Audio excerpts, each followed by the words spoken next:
રાપર તાલુકાના રામવાવ ગામે અનશન આંદોલનને આજે 43મો દિવસ છે। ગૌચર જમીન દબાણ મુદ્દે કામગીરી હાથ ધરવામાં આવી હતી, જેમાં અમુક માપણીની કામગીરી બાકી રહી જતા અને વજેપરના રેવન્યુ સર્વે નંબરમાં માપણી DILR કરતા ખેડૂતો રોષે ભરાયા હતા। તંત્રની કામગીરીની ગૌચર જમીન દબાણને લઈ તંત્ર ત્યાં કામ કરે છે અને ગૌચર દબાણ દૂર કરવામાં સ્થાનિક ખેડૂતોને કોઈ વાંધો નથી। તંત્ર સચોટ કામગીરી કરે તેવી માંગ રામવાવના લોકો દ્વારા કરવામાં આવી હતી। 1 મહિનો ને 13 દિવસ જેવા થયા, મેં હજી અન્ન પણ લીધું નથી અને ફ્રૂટ લઉં છું। બીજા નંબરમાં એ કે ખેડૂતોની જે રહી જમીન એના હુકમ અને ચતુર્દિશા ખાસ કરીને ટીડીયા સાહેબને વિનંતી ચેક કરવામાં આવે કે આ 3 સર્વે નંબરની ગૌચર જમીન રહી જો હવે 2-3 દિવસમાં ખાલી નહીં કરવામાં આવે તો હું ફ્રૂટ પણ મૂકી દઈશ। આજે મારે ટીડીયા સાહેબથી સવારના વાત થઈ હતી કે પોલીસ પ્રોટેક્શન નહોતો મળ્યો, એના કારણે આવી નહોતા શક્યા। ગઈકાલે શનિવારના જ્યારે આવ્યા ત્યારે વાડીએ વિસ્તારવાળે એની અંદર ખાલી ઢરવા નહોતા દીધા અધિકારીઓને, એના ઉપર પણ થોડોક ગુનો દાખલ થવો જરૂરી છે અને ગૌચર જમીનમાં અમુક જગ્યાએ પથ્થર ઉખડી ગયા છે હાલની અંદર, તાત્કાલિક ધોરણે એના ઉપર પણ ગુનો દાખલ થવો જોઈએ અને આ ગૌચર જમીન જો ખાલી થોડાક સમયમાં નહીં કરે અને મને કાંઈ પણ થઈ ગયું તો કચ્છ વહીવટીતંત્ર અને રાપર વહીવટીતંત્રની ટોટલ જવાબદારી રહેશે।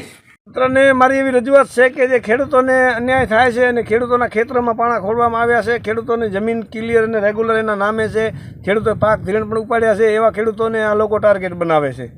બીજી ખેત મજૂરોને જે સરકારશ્રી જે 2 એકર જમીન આપવાની હોય, આજે છેલ્લા 71 પછી કોઈ સરકારે ખેડૂતોને જમીન જ નથી આપી। 25 વર્ષ થયા, ખેડૂતો 50 વર્ષ થયા કબજો કરીને બેઠા છે। એના બોર હશે, મોટરું હશે તો 955માં એક ખેડૂતને ખરેખર સરકારને 2 એકર જમીન આપવી જોઈએ, કારણ કે અત્યારે હજારો એકરના 500 એકરના કારખાના મંજૂર થાય છે અને રિલાયન્સને, અદાણીને, અંબાણીને સરકાર જમીન દે છે, તો સરકારશ્રીને મારી વિનંતી છે કે ખરેખર 2-3 એકર ખેડૂતોને જમીન આપવી પડે।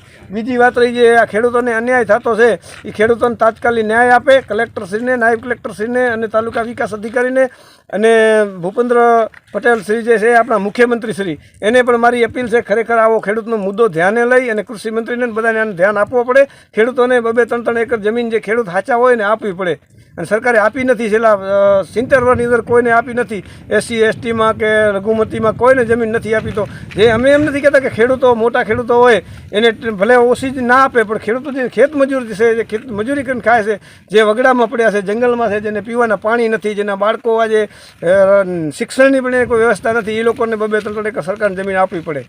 એટલા માટે કે ગામને ક્યાંય નુકસાન ન થાય અને ખેડૂતોને ક્યાંય નુકસાન ન થાય, ગાયાની ક્યાંય નુકસાન ન થાય, એટલા હું નીતિ ન્યાય ધર્મ ઉપર બોલું છું। જ્યાં આ ખેતર છે ને અત્યારે એ ધર્મની જગ્યાએ છે, એમની રજૂઆત કરવા માટે આવ્યો છું કે ખેડૂતોને ન્યાય મળે એટલી રજૂઆત કરવા માટે આપ સાહેબને સરકારને વિનંતી કરું છું।